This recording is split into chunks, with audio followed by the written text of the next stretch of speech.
By 2028, no European citizen will be able to send money, post online, or have a private conversation without the state's permission. And that same blueprint is being drafted right now for the United States. 4 interlocking systems have been quietly assembled over the last several years. Each one looks like a routine regulation, but together they form a cage. The final piece locks into place in 2027, and as soon as it does, the blueprint will be copied here. In this video, I'll walk you through every wall, why so few are sounding the alarm, and what you can do before the door closes. And stay until the end, because once you understand how this system is being built, you'll see why Bitcoin is about to become the single most important thing any wealthy person on planet Earth can hold. And I'll show you the math on where the price actually goes as this scenario plays out. The European Union sells itself to the world and to its citizens as a quaint, peaceful place that cares about the environment, human rights, and the lifestyle of its people. That brand is arguably the most successful piece of political marketing of the last 50 years. Let me show you what's actually being built behind it. In the last 18 months, the European Union has announced a continent-wide ban on cash transactions above 10,000 euros, with ID verification required above 3,000. Passed a law requiring identity verification for any cross-border crypto transaction of any size. Its executive vice president has gone on record saying that VPNs are a massive problem that, quote, need to be solved. Its parliament has endorsed breaking the encryption that protects apps like WhatsApp and Signal by inserting what they call a ghost participant, a silent state agent, into every conversation. It opened criminal proceedings into Elon Musk simply for owning X. It announced an EU-wide social media age ban paired with a digital identity wallet to enforce it. And the country with the most pro-Bitcoin tax code on the continent, Germany, is one new law away from becoming the worst. All of this is on the public record, announced by named officials. Together, each new law is a chain and an emerging ring fence. This video is about what the fence is made of, who put it there, and what it means for you. Europe is just the testbed where they try these things out. Stay with me. With the speed and intensity with which it is establishing its digital prison, the EU appears to be preparing for an existential crisis that will emerge between 2027 and 2028. The walls in preparation for this event have been quietly built over the last 3 years. And by the time the door locks behind the citizens of the EU, the walls will be fortified. Let me walk you through the control grid being established by these 4 walls. In total, there are 4 of them. Wall number 1 is taxing what you hold. The Netherlands is doing something that 10 years ago would have been unthinkable in any Western country, let alone the birthplace of capital markets. Starting in 2028, the Dutch government will tax citizens on capital gains they have not realized. This is a tax on gains that only appear on paper and are recalculated and taxed every year. Here is how that works for a Bitcoiner. Let's say you buy 1 Bitcoin in 2024 for 50,000 euros. You self-custody and don't trade or borrow against it. You do exactly what every Bitcoiner is told to do, hodl. And let's say by December 2028, Bitcoin is now trading at 250,000 euros. Your stack is up 200,000 euros on paper. You haven't sold a single Satoshi and thus haven't received a single extra euro. Then the tax bill arrives. The Dutch tax authority has assessed your big unrealized gain, and at 36% under the new Box 3 regime, you owe roughly 72,000 euros in cash this year. Your bank balance hasn't changed, but you owe the money anyway.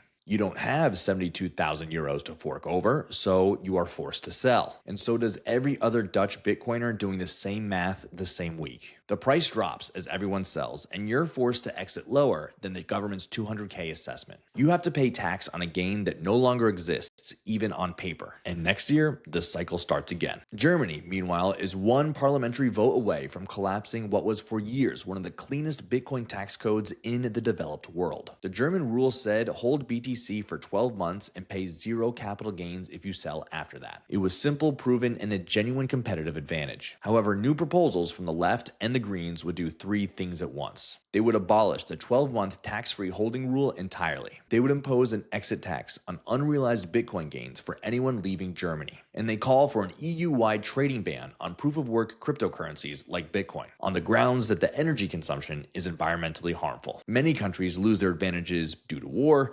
Germany is losing it of its own free will. That's Wall 1. Tax what you hold, even if it's just a paper gain. Now onto Wall 2, outlaw the bearer asset. It's not just Bitcoin they are going after. It looks like any asset without a middleman tied to it is in the EU's crosshairs. Starting July 1st, 2027, All cash transactions above 10,000 euros are illegal across all 27 EU member states. Above 3,000 euros, identity verification is required. And in case you thought you could be tricky, splitting payments to avoid the cap is itself illegal. And while cash is being capped, the digital euro pilot is launching the same year. A central bank issued currency, programmable and traceable, with the European Central Bank as the issuer and supervisor. The same institution that makes the rules will watch every transaction with microscopic precision. There is no parallel for this in any free society in history. And for crypto specifically, MiCA, the Markets in Crypto Assets Regulation, is fully enforced from July 2026. Every regulated provider needs a license, and those without one lose European access entirely. MiCA and the travel rule work together to close the loop.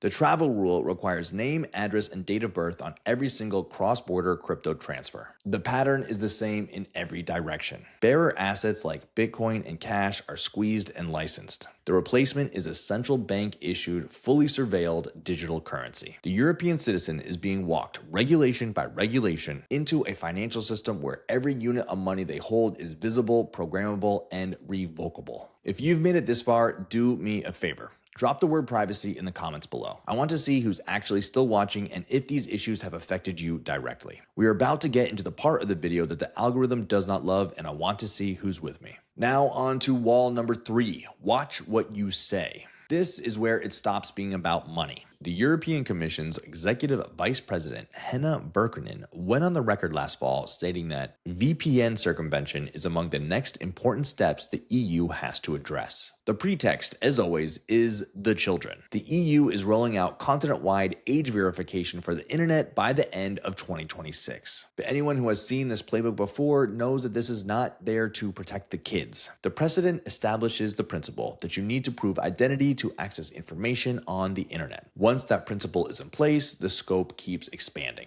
This alone would be alarming, but it is paired with something far worse. In Paris, the French Parliament's intelligence delegation formally backed breaking end-to-end encryption on apps like WhatsApp, Telegram, and Signal. They proposed something called the ghost participant method. The platform silently adds an invisible state agent into a supposedly two-person conversation. The two of you think that you're alone, but the state is on the line with you. Cryptographers have spent the last 30 years explaining that there is no such thing as a backdoor that only the good guys can use. The French government has answered, we don't care. And now look at what happens to the people that try to push back. The European Union is investigating X and has opened criminal proceedings against Elon Musk. The same EU has opened up a fraud investigation into Jordan Bardella, the frontrunner in next year's presidential election in France. The platforms that refuse to censor are prosecuted, and the politicians that threaten the consensus are investigated. And that's wall number 3. They know what you say and they watch what you read. And if by chance you try to read it privately, that itself can be considered a crime. And now onto wall number 4. Know who you are at all times.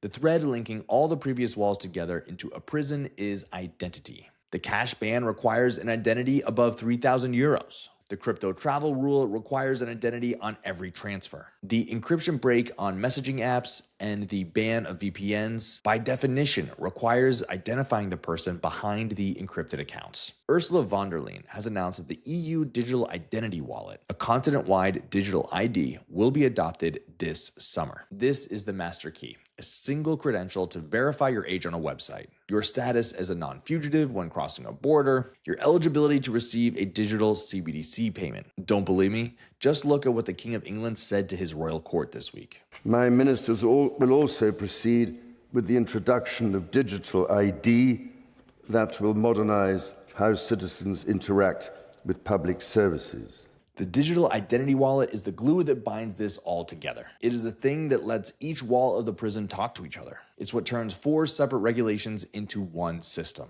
And that's wall 4, the one that closes the ring.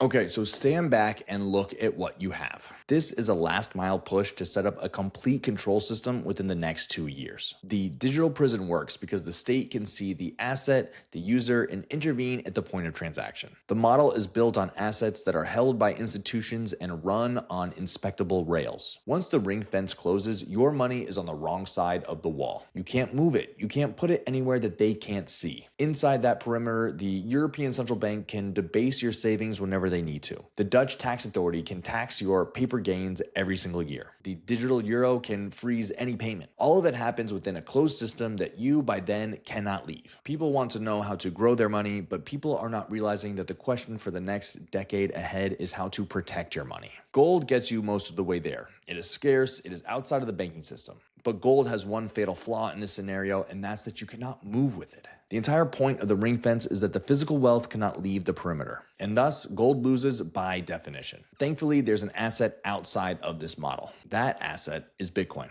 Bitcoin is peer-to-peer digital money and doesn't ask a licensed provider for permission. A cash limit has absolutely no bearing on a fixed supply bearer asset based on a global network. A digital ID doesn't verify a self-custody transaction. A central bank cannot take back your Bitcoin the same way they can a CBDC. The authorities know it's impossible for them to ban Bitcoin. So they are trying to ensure that the only type of Bitcoin that most citizens touch is the kind that they hold for them by someone licensed on rails they can see. The ring fence works on the version of Bitcoin where you don't have your own keys. It does not work on the version where you do. Now, here is the math. Total net worth of Eurozone households exceeds 61 trillion euros. Even if 10% of that capital decides to leave the closing ring fence by routing into Bitcoin, that single flow takes Bitcoin from around $80,000 today to around $360,000 per coin. You don't even need a majority to move. You need a fraction of one continent's wealthy households doing the math that you are doing right now. Now, let's close the loop.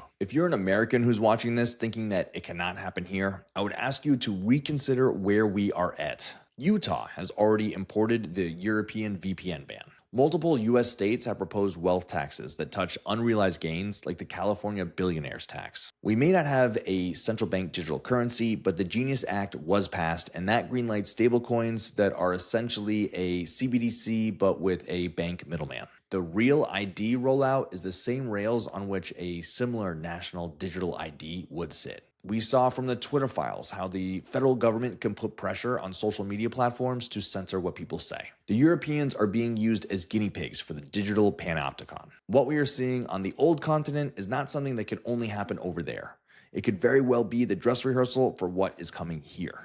If you found this video useful, the single most important thing you can do is share it with one person who thinks that none of this applies to them. Because this is exactly how the trap works. By being too bureaucratic and too boring while all the pieces are being lined up, and then when you realize, it's too late. Subscribe if you want the follow-up. I'm writing a specific guide for what American Bitcoiners should do as all this stuff gets planned to be sent over here. And I'll publish it if there's enough demand. You see, the walls are being built right now. The only question that matters is what you will do before the door locks. I'll see you on the next one.